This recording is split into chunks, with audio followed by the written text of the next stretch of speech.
Hello there. Welcome to the show, Catch the Pulse with Rodney.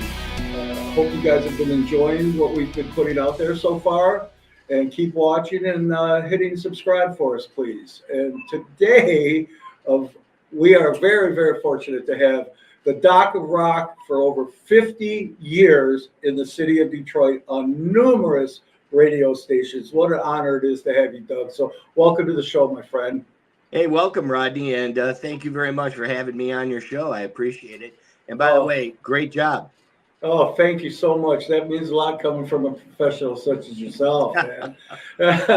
So I'm looking on your back wall and I see the memorabilia. You have just got, I just can't even count how much stuff that you have from over the years. Well, this is the Beatle room.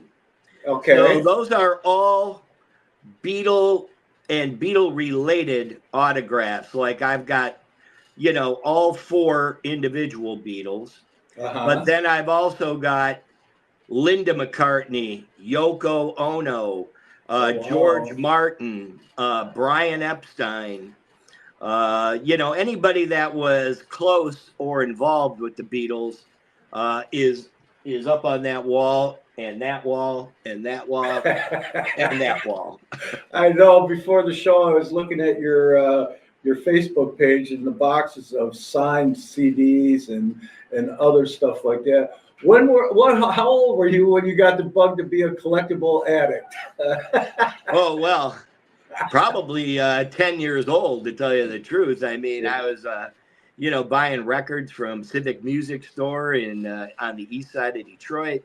I always collected sports. The problem I have is that I don't collect just one thing. Right. I collect rock. I collect comic books. I collect toys. I collect a lot of sports. Right. And before we get done, I got to tell you about my big record show where I'm going to start selling a lot of this stuff. Are you really? Wow. That's coming up. Yeah. No kidding. Yeah. Well, we have a facility here that if you want to come over and set up tables and maybe auction them off, it might be something better for you. It's something to talk about. Well, I just put something together called the East Side Record Show. That's going to kick off on March 15th. Okay. And we'll have 60 tables, almost 50 dealers. Mm-hmm. And I'll be one of them. Nice. But to incorporate into the record show, being my first one and, wanting to attract a large crowd, I also incorporated a WABX DJ reunion. I've seen that. So I'm going to be reunited with all the second generation WABX jocks like Steve Costan and Chuck Santoni and Greg St. James. Wow. Todd Fowler, John Bailey, Peter Werby. And then we also got our original general manager, Al Wilson, coming out. Unreal. So it's gonna be a big old fun party. Michael Mayer. It should be a blast. Getting together with all those guys. First time there's been an ABX reunion. I can't believe that. Wow, man. How did you wrangle all these guys together to get this going? One night sipping tequila in my kitchen and on the phone. So let's get into a little bit about your charitable events that you've hosted over the years. Oh my God, there's so many, and I would love to hear a little bit about that. Well, I appreciate you bringing that up, Rodney, because I've done a number of these podcasts. And one of the things that hasn't come up that I was actually given a Detroit Music Award for a couple of years ago was for some of the events that I put on to help either benefit or benefit the families of some of our hero rock stars from Detroit. Like the very first one I recall was Scott Morgan from the Rationals. Okay. And it's probably one of the proudest ones because not only did we raise a lot of money but he also has survived his problems Oh, and wonderful. is doing very well right now.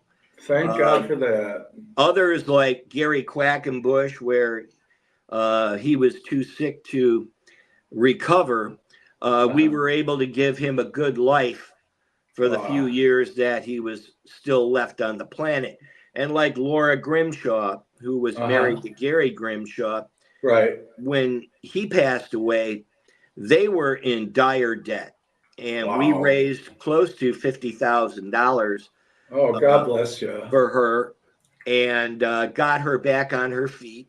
Nice. And was able to recover a lot of his artwork that she continues to sell and keep his legacy alive. So wonderful. There's others like the Dick Wagner, right? That Dick Wagner benefit that now is coming back. Actually, going to be coming back this summer.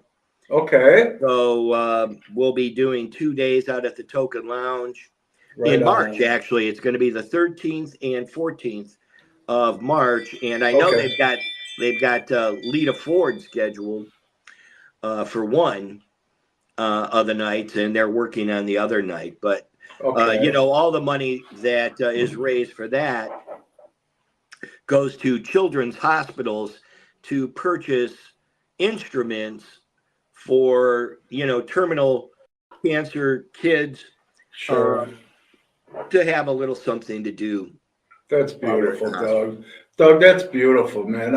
I put together quite a few charities over at the Token myself in my days.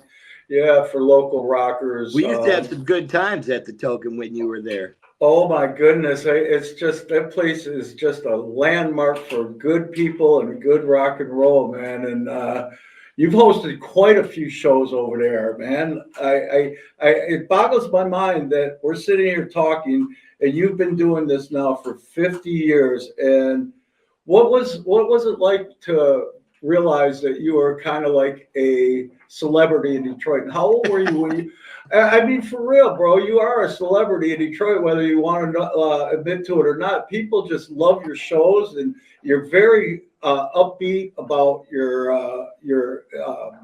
I want to say input on the rock and roll. You don't just talk on the radio, man. You're like you're on 3 cups of coffee every time you talk. I just don't know where you get the energy at, man. But how old were you when you got the bug to be a DJ, and how did it come about? Well, I was very young. I used to tell my family, they'd say, Douglas, what do you want to be when you grow up? I was probably 9 or 10 years old, and I'd always say I wanted to be a radio DJ. Even back then, I used to listen to WXYZ and CKLW, and my hero was Lee Allen. From Wixie 1260. Radio was always a part of my life growing up, and it's always something that I wanted to do. I never thought in my wildest dreams I'd be in my 70s, and still on the radio. Isn't that crazy? My God. I was very fortunate, though, fortunate throughout the years.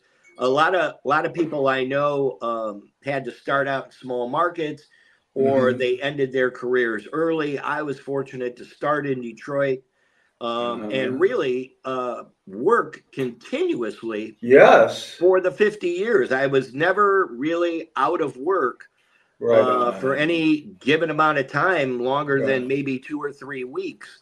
Right on. I always had another job, and I was either leaving to, go up or leaving to, just be happier.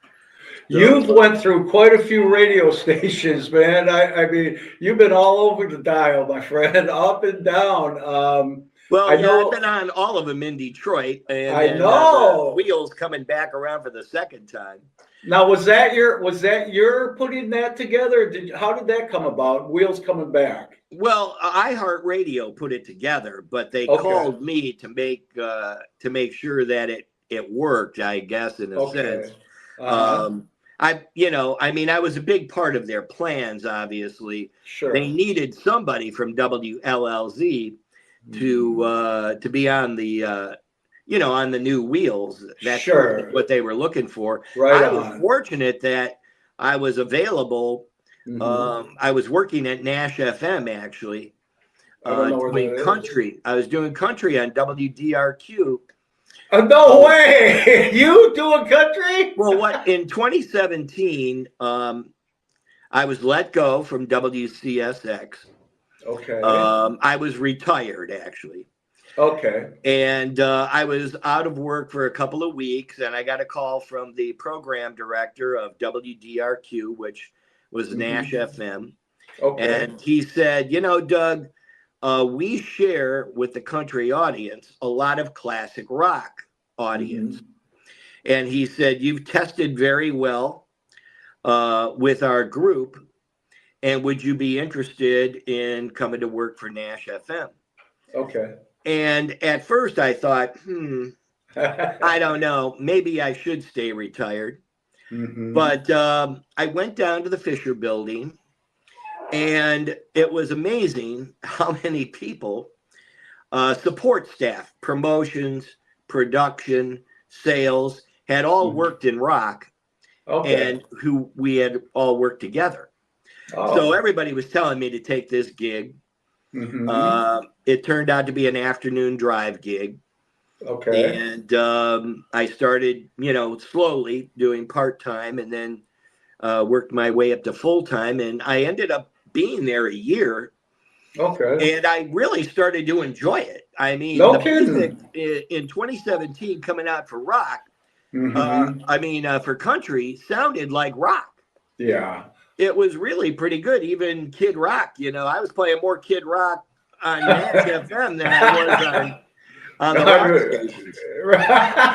What would you tell a young guy that wants to get into radio? What would be your expert advice to a youngster learning the ropes?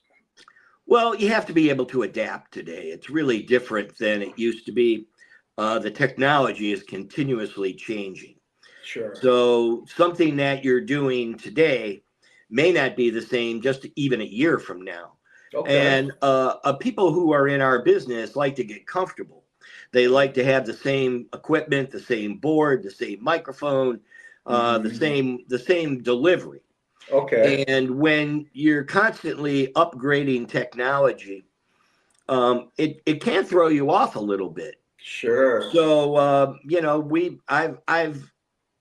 I've been fortunate in that I've been able to keep up with, especially at my age of 73, to keep up with the technology today and be able to continue to go forward. That's probably one of the biggest hurdles outside of just really having the passion to wait it out, because you don't start out with a huge salary these days.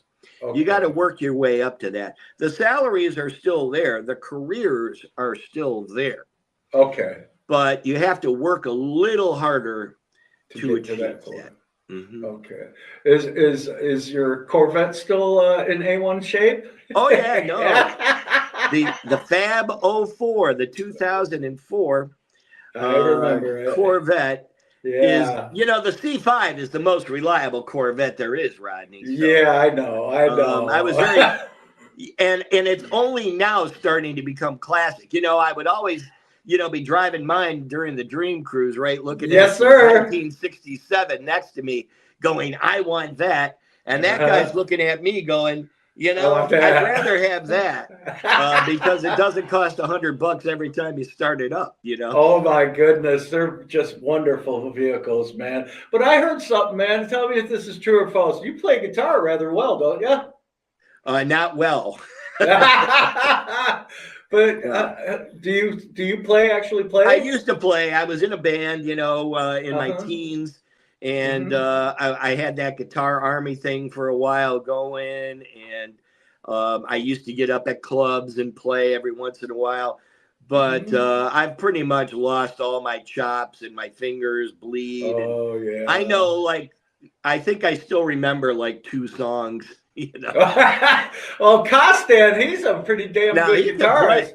that boy can play, and No, we're he trying to can get. play really good, and he hasn't Yeah. forgotten a lick, but he doesn't No, forget anything. no, Okay. he's got a memory like an elephant, man. That's for Yeah. sure. I He's mean, a good guy too. I'll mention a name to him, and he'll just start rattling off history, and I'll go, man, I I know.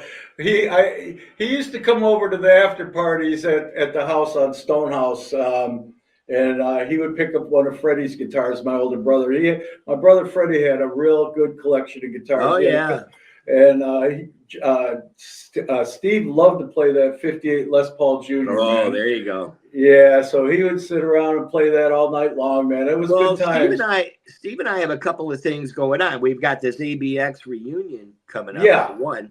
And another thing I've organized, because I don't want to sit on my laurels, right? But is a roast. I started working for the city of Warren a few years ago after they asked to roast me for the Polish Day Parade.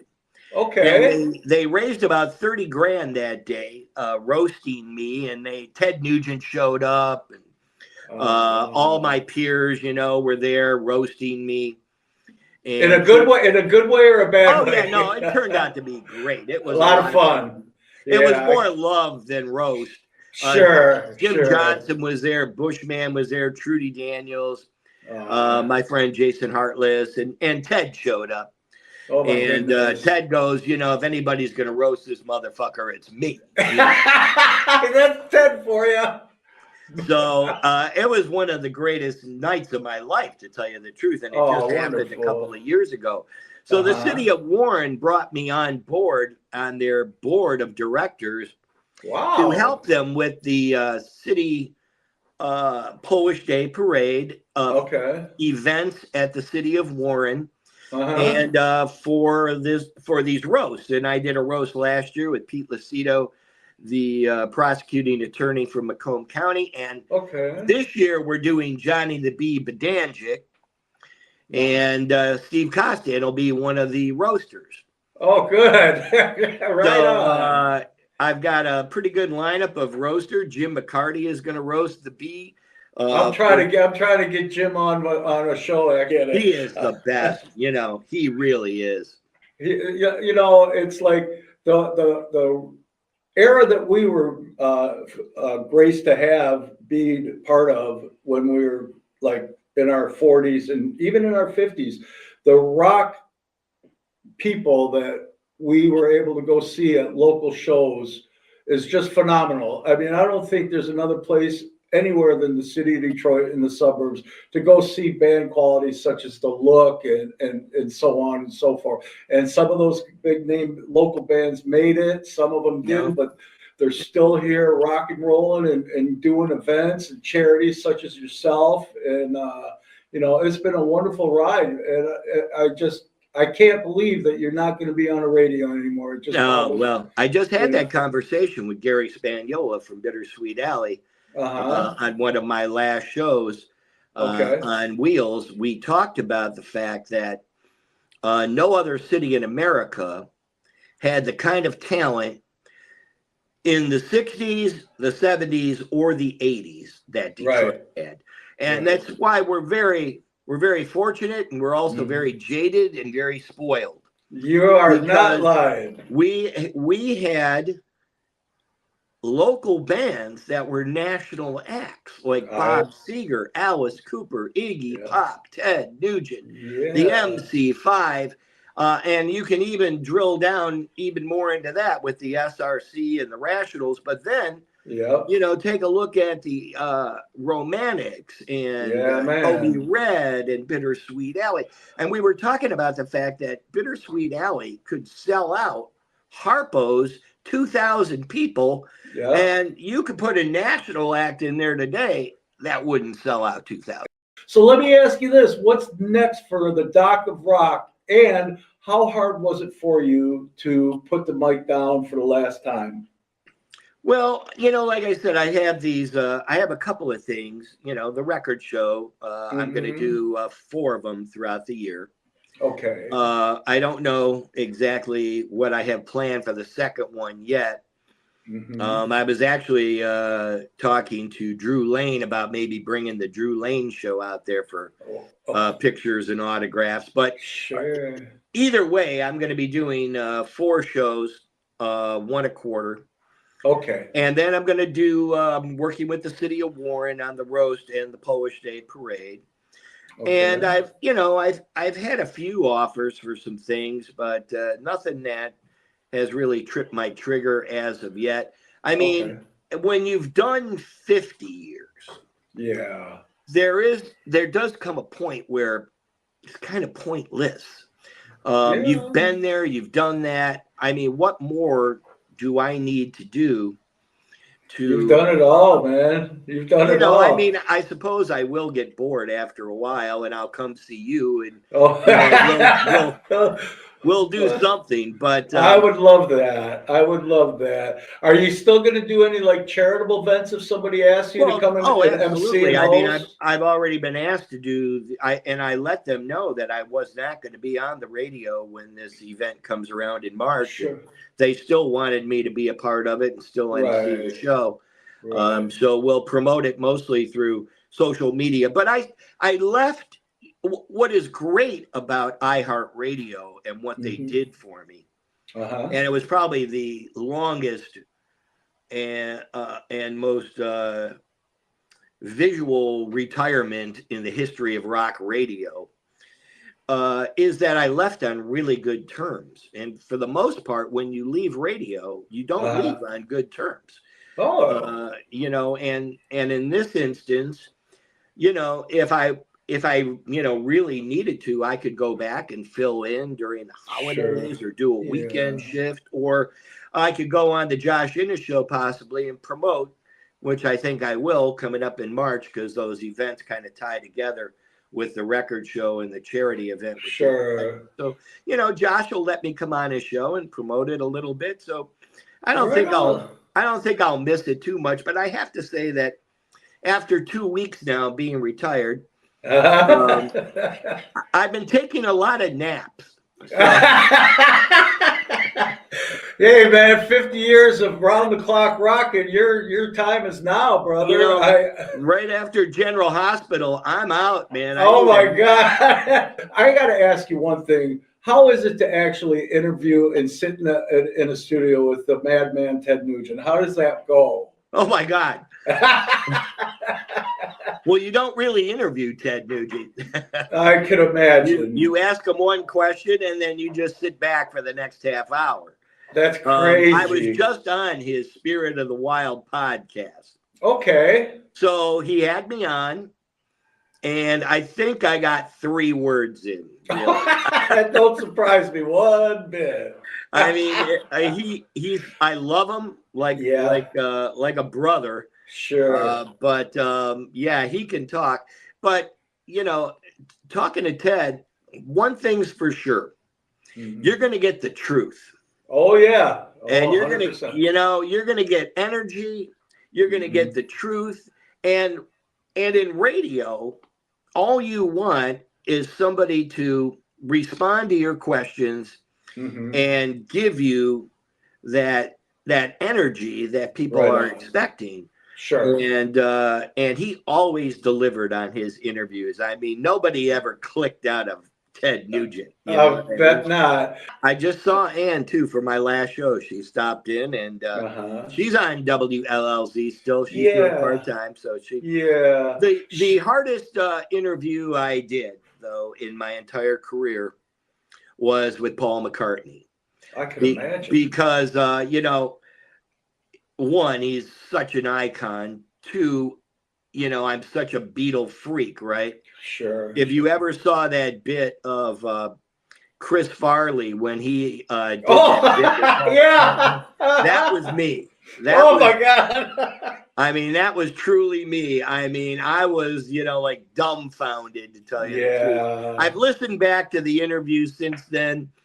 I wouldn't even listen to it for years and years, but I listened back to it. I went, it's not too bad. But, He would have been like he strikes me as a person that you have to kind of draw out every question that you No, ask him. no, he was very Really? enjoys it, and he was very Oh, cordial, and he even said, you know, I realize that when people meet me, they freak out. He said, so I like to try and make it, and they offered me tea, and oh, wow. he signed a photo for me and my wife, so he was very I nice. Yeah. I see some of the stuff that you got signed. It's just incredible. Now, who was your, let me say, your most iconic? Would it be Paul McCartney? Did you ever interview like Robert Plant? Uh-huh. He was never really a warm and friendly interview.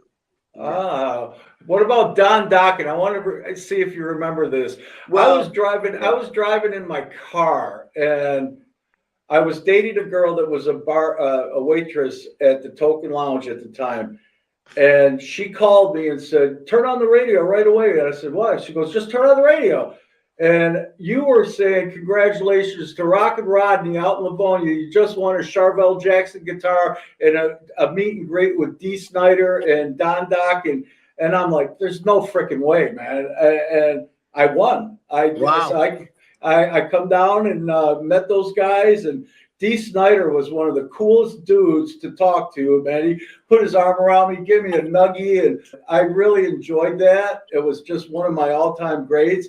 And through the years, I've got to meet some pretty cool rockers. Uh, and the guitar I actually won, I ended up giving that to Jeff Williams, the guitarist in a band called Scarlet, which you know rather Oh well. yeah.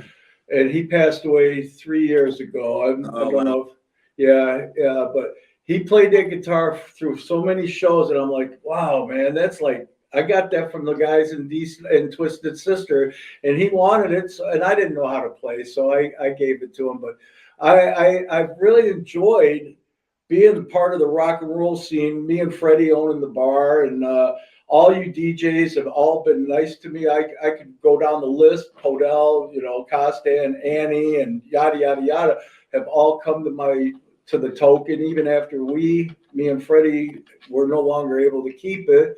And a bunch of you guys have been out to my Garden City Park parties and stuff. And Tanya from Savage Grace and Annie are just wonderful friends. She come down and had a blast at my party 3 years ago, and we're gonna do it again this summer, man. So now that you're not Okay. working, I Yeah. would love for you to come down, man, and meet and greet with the people that have supported you for so long. Absolutely. Yeah. No problem. That would be great because Doug, man, you've been like I said, you've been a staple in the city of Detroit, almost as much as the Ghoul. Let's talk about the Ghoul. Let's talk about him. How did you guys become friends, and what a tragedy to lose that guy. Well, it was a tragedy. People still love him and still miss Yeah. him. There's no doubt about it. He was such a Uh, great guy. mhm. I knew him from the radio in Detroit, Okay. but when I moved to Cleveland and worked there for 5 years, he was actually a part of that radio station, and I kept him. There Oh, were, that when I got hired in there, they said, if you want to get rid of this guy, you can. I said, oh my God, no, I'm from Detroit. I right said, he is an on. icon to me. I mean, he's a hero, right? So, Right on. I had him on the air there for about 5 years. Mm-hmm. And obviously we got to know, his wife and him, Sure. and I would help.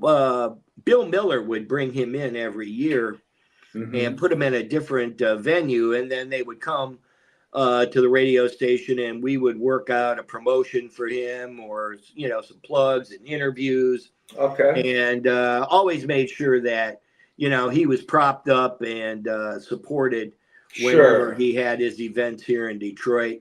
Oh yeah, you used to Uh, MC some of his shows at the Token Lounge. He used to be over yeah, there quite a bit. he's certainly still remembered, no question. Oh, without a doubt. I got a buddy of mine that used to play in the Meanies, Randy, and he wears a Ghoul shirt faithfully. He's a pretty adamant golfer. Randy Kotek is his name, and he Oh yeah. wears, Yeah, I think you know him. He wears nothing but Ghoul memorabilia all the time. So yeah, he's definitely missed and loved. Yeah. So okay, Doug, I just wanted to say thank you so very, very Oh, much wow. for coming on our show. Thank And you. you are always welcome anytime you like. And as soon as I get a date set for the big party in the park, I will pass it along to you and get all your friends to come out and we'll make a day of it. Okay. Oh man, that sounds fantastic. Yeah. Okay. I'd love that. It's Would you always like to? good catching up, and it's always Yeah. good kind of going down memory lane a little bit, you know. Sure. We got some history, man. We go back 30, about 30 years, man. Yeah, See no, each other. like I said from the top, we used to have a good time out at Token Lounge. Yes, sir, buddy. And hopefully we can get And the together fact that soon. it's like one of the only rock clubs still left today. I Um, know John does a wonderful job, doesn't he? yeah, he really I, did. And I go there more now, I think, than I did back in the 80s. I know he's got it set up so nice. We actually did an interview with him about a month ago. It'll be up on the podcast here Oh, okay. in about probably 2 weeks. We have two shows in front of him, but yours is going to be top priority, I promise. And I can't wait to see you and the great things you do in the new year, Doug. And thank you so much, my friend. All right. Well, thank you, Rodney. Thank you very much for having me.